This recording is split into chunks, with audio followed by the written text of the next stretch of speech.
네, 이 시각 실시간 검색어로 화제의 이슈를 알아보는 시간입니다. CN블루의 이종현 씨, 우리가 아는 그분이죠. 제가 신사의 품격 이 드라마에서 굉장히 좋아하게 된 분인데요. 현재 가수 승리, 정준영 씨가 있는 카카오톡 단체 대화방에서 부적절한 영상을 공유한 인물로 지목받고 있어서 실검의 상위 랭킹에 있는 것 같습니다. 그런데 이분을 뛰어넘는 이슈를 가진 분이 계시네요. 김학의 윤중천 별장 성접대 사건이란 제목이 눈에 띄고요. 피해 여성의 인터뷰 영상도 있네요. 너무 난잡해서 오열해 버린.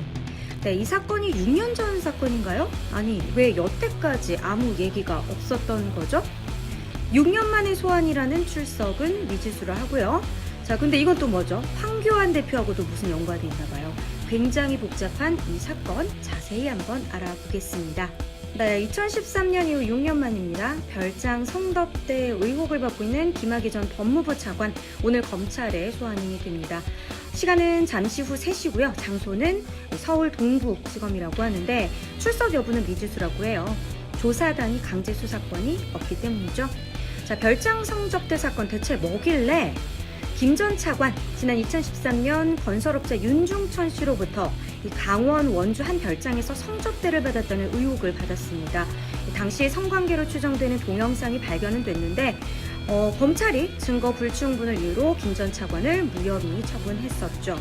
다시 이 사건이 급물살을 타게 된 이유, 어제 피해 여성 A씨가 한 방송에 출연해서요, 6년 전에 별장에서 성폭행이 강제적으로 있었다고 폭로를 하면서부터입니다. 피해를 입은 여성만 30여 명에 달하고요. 성폭행 수단으로 최은재 약물이 사용됐다고 밝혔습니다.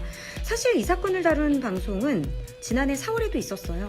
피해 여성 B양은 드링크제처럼 생긴 약을 피로회복제라고 줬는데 마시자마자 나른해졌다. 그리고 어느 순간에 윤중천 씨하고 성관계를 하고 있더라. 근데 또 그걸 찍더라 라고 진술을 했었습니다. 또 다른 피해 여성 C양은 김학의와 윤중천이 테이블 위에서 강제로 성폭행을 하려고 했다고 폭로를 했었는데요. 네, 이런 상황에서 민감용 경찰청장 어제였죠. 경찰이 입수한 성폭행 관련 영상에서 김 전 차관의 얼굴을 육안으로도 식별할 수 있었다라는 말을 했는데요. 김학의 씨와 함께 황교안 대표가 이름을 올리고 있습니다. 사건 당시 법무부 장관이 황교안 자유한국당 대표였고요. 과거 정권에서 보면 대형 사건이나 주요 인물에 대한 수사 결과는 대검과 법무부를 거쳐서 청와대에 보고되는 게 관행이었는데, 이게 만약에 보고가 됐으면 당시 황교안 법무부 장관이 어떤 영향력을 행사했는지도 조사 대상이 될 수밖에 없다는 문제가 됩니다. 김 전 차관의 처리가 이 대선 주자 황 대표의 발목을 또 잡게 될지 주목되는데요. 자, 그런 가운데 오늘 김 전 차관 소환이 있을 예정입니다. 소환 요청에 별다른 답변은 하지 않은 상태고요.